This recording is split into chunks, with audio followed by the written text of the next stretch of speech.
Olá, meu amigo. Vamos continuar nossa resolução de exercícios da SES Gran Rio, a Fundação SES Gran Rio, que apresenta questões de compreensão e interpretação de textos muito bem elaboradas, muito bem trabalhadas, bem exigentes, e você tem que aprender a trabalhar com esse perfil da banca, ok? Vamos verificar agora a questão de número 13, que diz assim: o termo em destaque nas frases do texto 2 refere-se à informação contida nos colchetes. Muito bem. Esse refere-se bem aqui traduz um assunto chamado coesão textual. A coesão textual acontece de várias formas. Uma delas é através da referência. É o que nós chamamos de coesão de referência. Na coesão de referência, você vai trabalhar principalmente com os pronomes. Veja só o que eu estou dizendo. Principalmente, não é exclusivamente.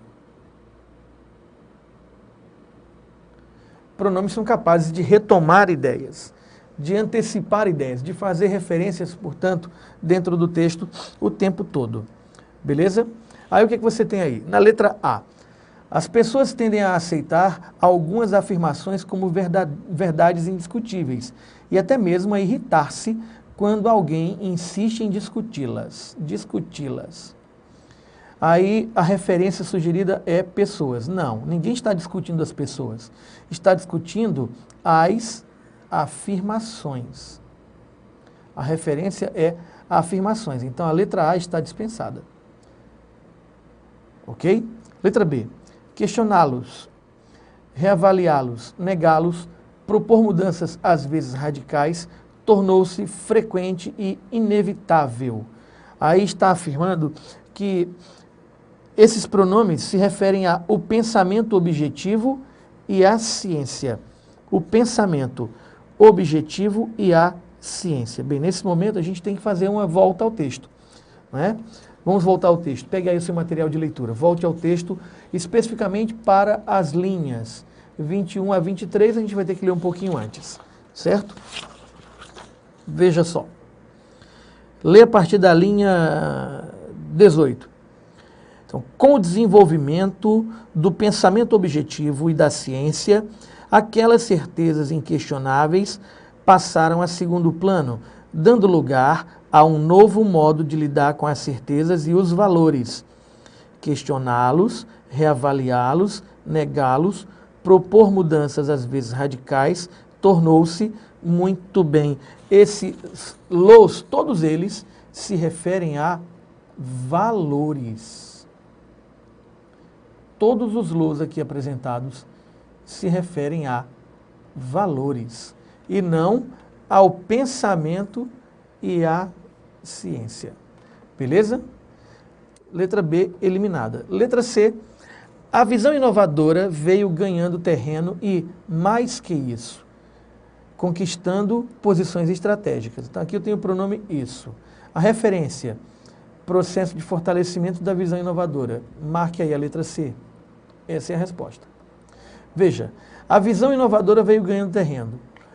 Mais que isso o quê? A visão inovadora está ganhando terreno. Mais que isso. O pronome isso, ele retoma ideia geral. Então, olha aqui a ideia geral estabelecida. Está vendo? Agora, para confirmar, letra D. Só que, em muitos casos, não há alternativa senão defendê-los. 52 e 53, os fatos. Dando uma olhadinha, linha 52, 52, 52. Aqui. Vamos ler um pouquinho na 51.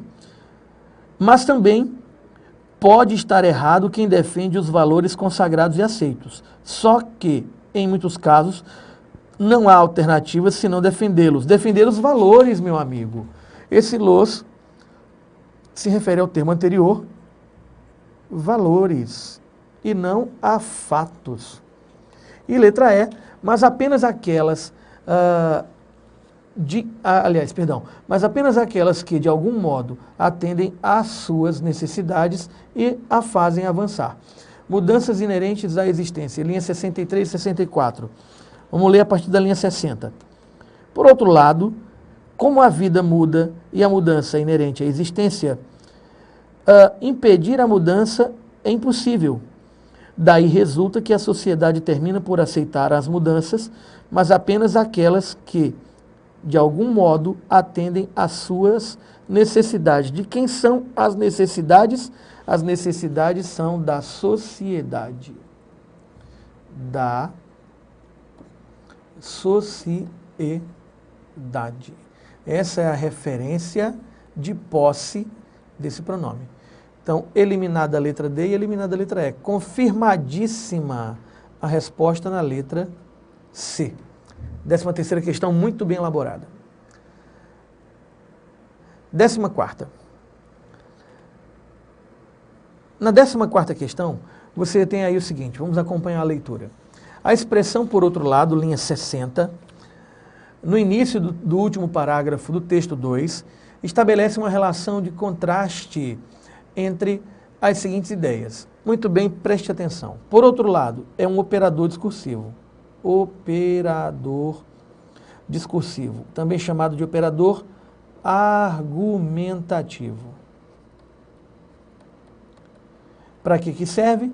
Para marcar uma oposição. Então, serve para marcar uma oposição. Beleza? Agora veja só, vamos voltar à linha 60 para encontrar a expressão por outro lado. Só que a gente vai verificar que ela inicia um parágrafo. Quando a expressão por outro lado inicia um parágrafo, é porque a informação relacionada com esta está no parágrafo anterior. Então vamos ler o parágrafo anterior. Eu quero que você leia comigo a partir da linha 51. Pegue aí o seu material. Mas também pode estar errado quem defende os valores consagrados e aceitos. Só que, em muitos casos, não há alternativa senão defendê-los. E sabem por quê? Pela simples razão de que toda sociedade é, por definição, conservadora. Uma vez que, sem princípios e valores estabelecidos, seria impossível o convívio social. Uma comunidade cujos princípios e normas mudassem a cada dia seria caótica e, por isso mesmo, inviável. Por outro lado, como a vida muda e a mudança é inerente à existência, impedir a mudança é impossível. Muito bem, preste atenção. Nós estamos aí com a letra A, que diz o seguinte. Letra A, acompanhe a leitura.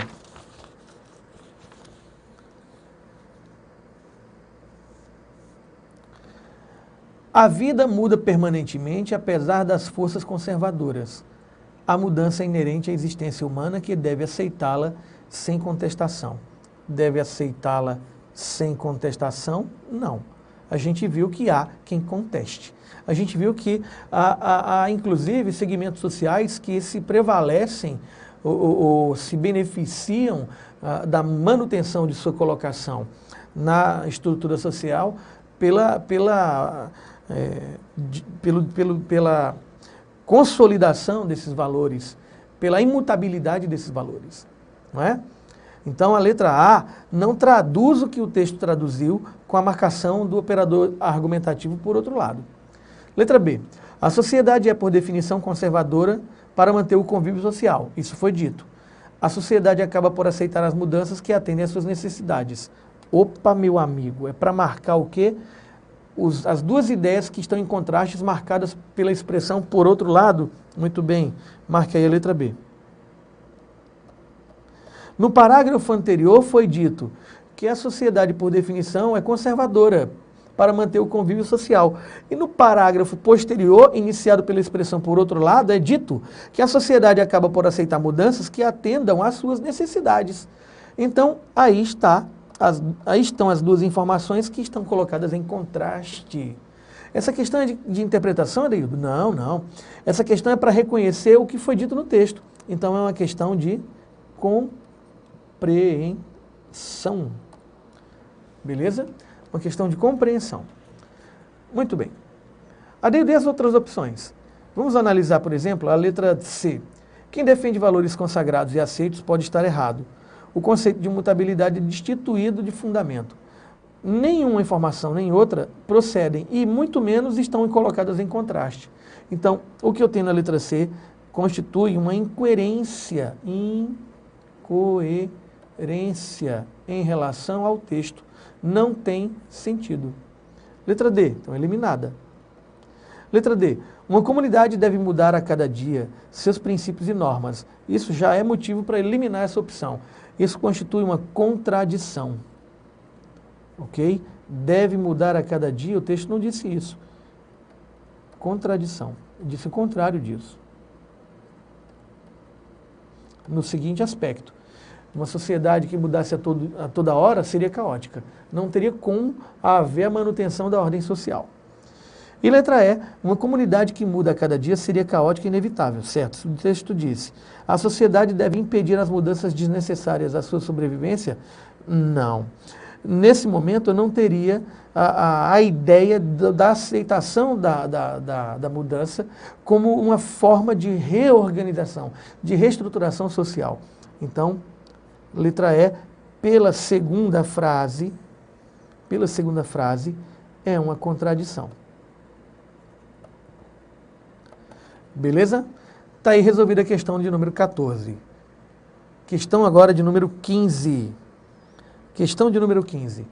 Na frase, não necessito dizer que, para mim, não há verdades indiscutíveis, embora acredite em determinados valores e princípios que me parecem consistentes.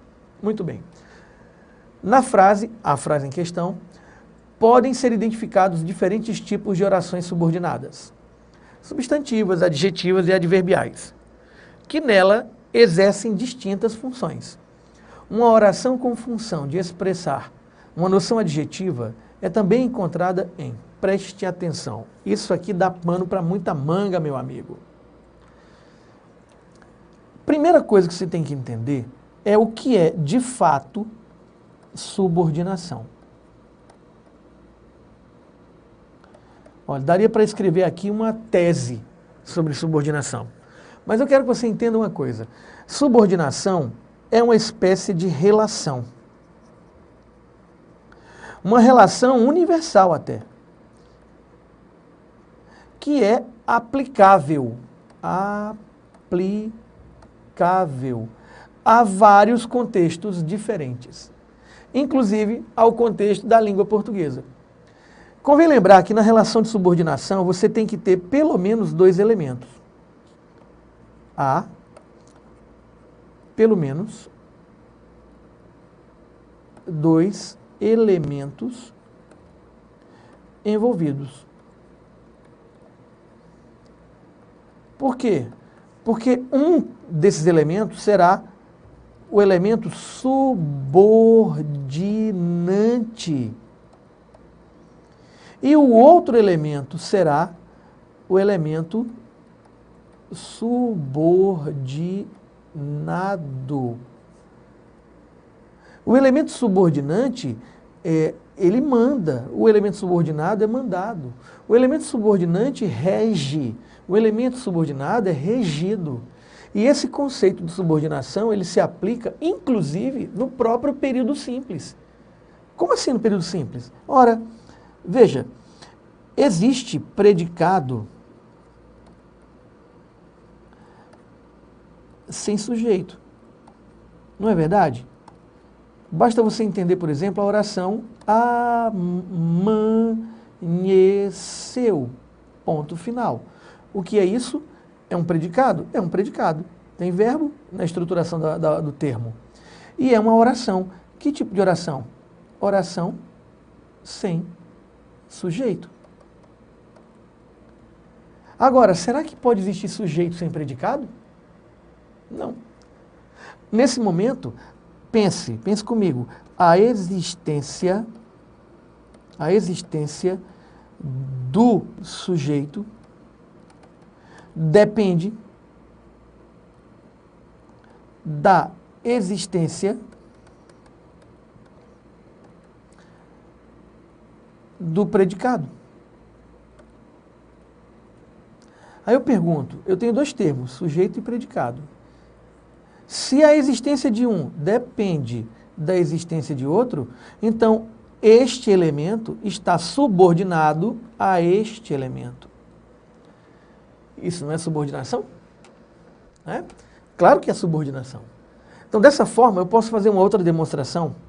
Por exemplo, vamos pegar aqui uma palavra, o nome de uma pessoa, João. Por exemplo, João. Não é? Eu quero que a palavra João seja sujeito. Para isso, eu atribuo um predicado. João saiu. Pronto, João agora é sujeito. Agora, eu quero que a palavra João seja um objeto direto. Para existir um objeto direto, é preciso que haja, primeiro, um verbo transitivo indireto. Então, eu digo, conheço João. Verbo transitivo direto, exigindo um objeto direto. A existência de um objeto direto depende da existência de um verbo transitivo direto. Agora, eu quero que a palavra João não seja isso. Eu quero que a palavra João seja complemento nominal. Então, veja só. Ela foi fiel a João. Quem é fiel é nome. É fiel a alguém. Então, João aqui funciona como complemento nominal da palavra fiel. Para existir um complemento nominal, é necessário que exista primeiro um nome pedindo esse complemento. Meu amigo, nessa hora, o que você conclui? Que os termos da oração estão subordinados uns aos outros. E no momento em que você percebe que a função sintática de um é uma e a função sintática do outro é outra, aí você conclui que termos subordinados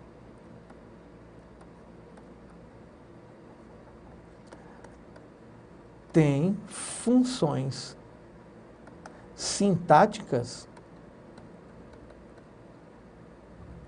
diferentes. Agora, deduza, porque pensar não dói e nem cansa. Se eu tenho somente dois tipos de relações universais aplicáveis em língua portuguesa na sintaxe, coordenação e subordinação. O que não é uma, automaticamente é a outra. Então, o que não for subordinação nesse contexto é coordenação. Se eu estou dizendo que termos subordinados têm funções sintáticas diferentes, então termos coordenados, raciocínio reverso, têm funções sintáticas iguais. Termos coordenados, se têm funções sintáticas iguais, aí voltando aqui ao slide anterior, eles não dependem um do outro. Então, por exemplo, se eu digo João e Pedro são irmãos, veja só, para João ser sujeito, foi necessário esse predicado. Para Pedro ser sujeito, foi necessário esse predicado. Para João ser sujeito, não dependeu de Pedro. Para Pedro ser sujeito, não dependeu de João. Então, se eles não dependem um do outro, são coordenados. Elementos coordenados eu posso unir com conjunção ou separar por vírgula. Da mesma forma, proceda com a análise de orações subordinadas. Para quem não sabe, vai ficar sabendo agora, e para quem sabe, vai consolidar a informação. Olha aqui, ó. Orações subordinadas são subordinadas exatamente porque funcionam como termos da oração principal.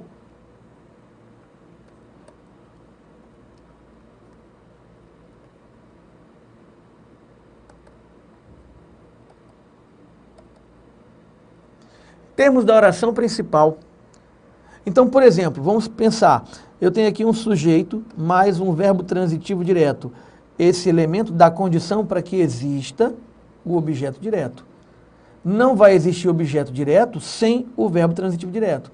Então, naturalmente, a existência desse elemento está subordinada à existência deste. Se este elemento, objeto direto, for representado por uma oração, será uma oração subordinada. Veja, nós sabemos que você está doente. porque você está doente, olha a presença de um verbo, isto aqui é uma oração, que tem valor de objeto direto. Portanto, se ela tem valor de objeto direto, a existência de um objeto direto depende da existência de um verbo transitivo direto. É uma oração subordinada. Isso acontece com todas as orações subordinadas. Por exemplo, existe adjetivo sem substantivo? Não. Se existe um adjetivo, fatalmente é porque um substantivo deu condição. Uma oração adjetiva substantiva, uma oração adverbial. Lembre disso. Uma oração adjetiva, ela está se referindo a um substantivo. Se não houvesse esse substantivo, jamais aconteceria uma oração adjetiva. Sendo assim, vamos voltar à questão. Veja, está se pedindo que se verifique uma oração com função de expressar uma noção adjetiva encontrada em uma opção. Expressar uma noção adjetiva, convém lembrar também um outro detalhe, que a oração que tem essa função, ela tem um operador argumentativo, que pode vir expresso. Que operador argumentativo é esse? É o pronome relativo. Ele é formador estrutural das orações adjetivas. Então, nesse momento, vamos fazer uma leitura geral em busca, por exemplo, desse operador argumentativo.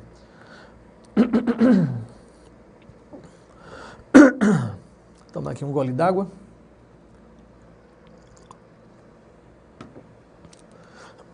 Muito bem. Certamente porque não é fácil compreender certas questões, as pessoas tendem a aceitar algumas afirmações. Aí não há nenhuma oração estruturada ou iniciada por pronome relativo.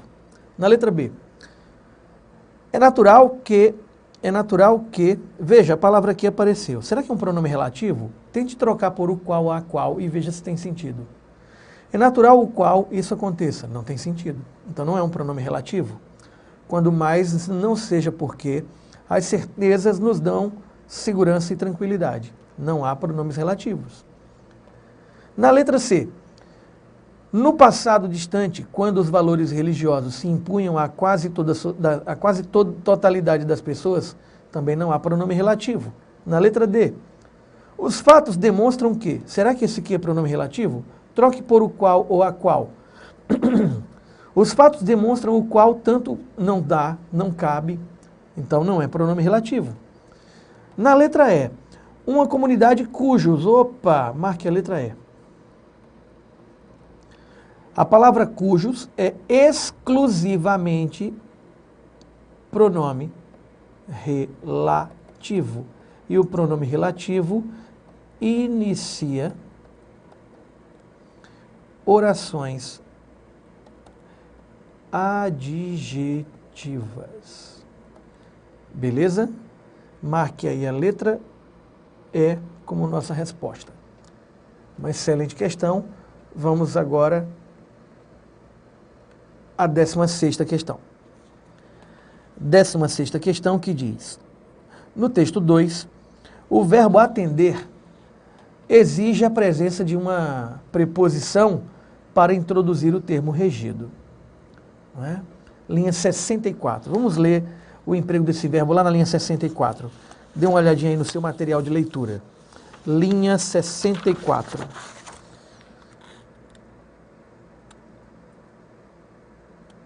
Muito bem. Atendem às suas necessidades. Atender a algo. Atender a algo. Ok? Então, nesse momento, você tem aí uma preposição a. O verbo é regido por essa preposição. Muito bem. Essa mesma exigência, ou seja, exigência de uma preposição, ocorre na forma verbal destacada. Verifiquemos aí, por favor, as estruturas de frase. A letra A.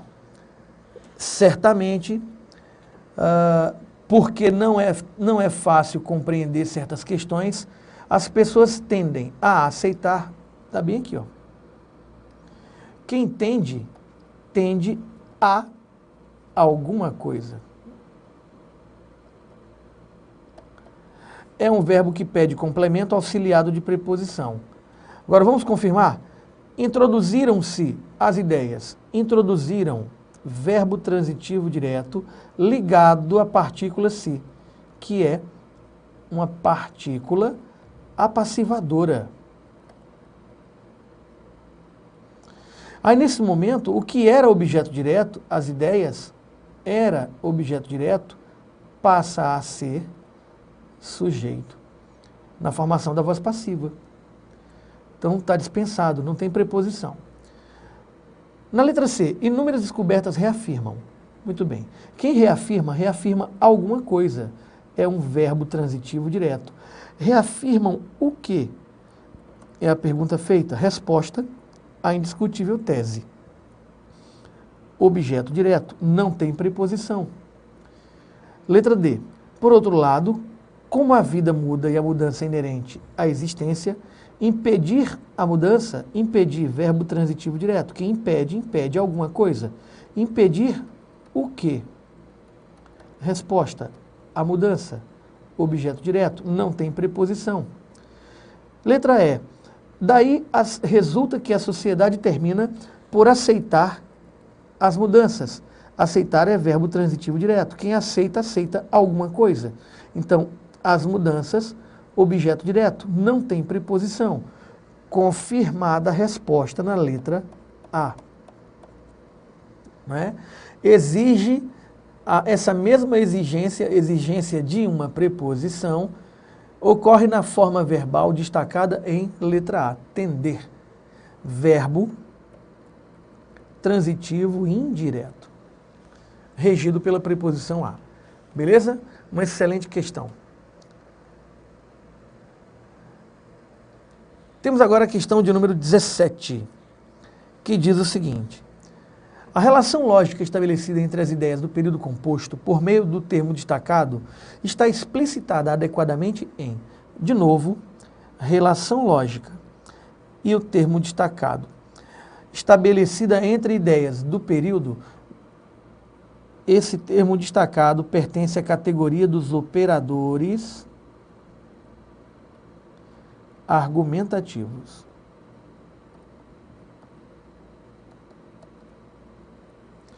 Ok? No caso, nessa questão, são conjunções. Tudo bem? Então vamos verificar a letra A.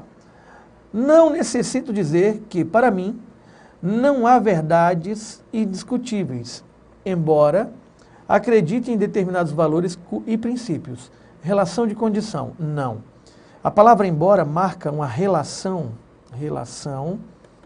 de concessão. E a relação de concessão é uma espécie de exceção. Beleza? Não de condição. B. No passado distante, quando os valores religiosos se impunham à quase totalidade das pessoas, poucos eram os que questionavam. Relação de causalidade, negativo. Aqui esse operador argumentativo sugere uma relação de tempo, ok? De temporalidade. Frase número 2, então eliminada A, eliminada B. Frase número C. Os defensores das mudanças acreditavam-se senhores das novas verdades, mas consistentes porque eram fundadas no conhecimento. Esse porquê, ele é marcador de uma relação de explicação. E está sugerindo que a relação foi de finalidade, negativo, eliminada a letra C. Ok? Letra D. A mudança é inerente à realidade tanto material quanto espiritual e que, portanto, o conceito de imutabilidade é destituído de fundamento. Preste atenção. A informação apresentada aqui, o conceito de imutabilidade é destituído de fundamento, é uma dedução que se faz a partir da informação anterior. Pessoal, uma dedução não é uma conclusão, não é uma inferência.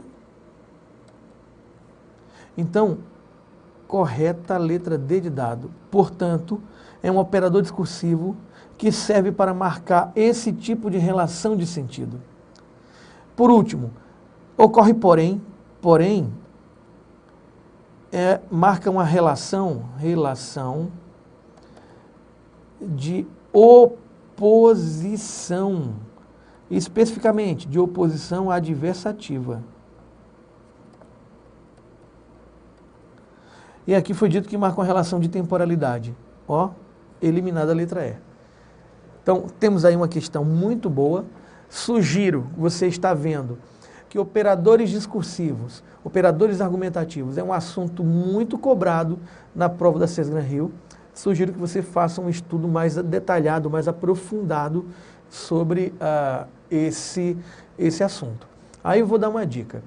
Se você quiser um material, uma tabela, preparei uma tabela para você com os principais operadores argumentativos, os principais operadores discursivos e as ideias que eles representam. Se você quiser, mande um e-mail para mim que eu devolvo o e-mail para você com essa tabelinha. Beleza? Só para lembrar, o e-mail é professor@adeildojunior.com.br. Ok? Aquele abraço e até a próxima aula.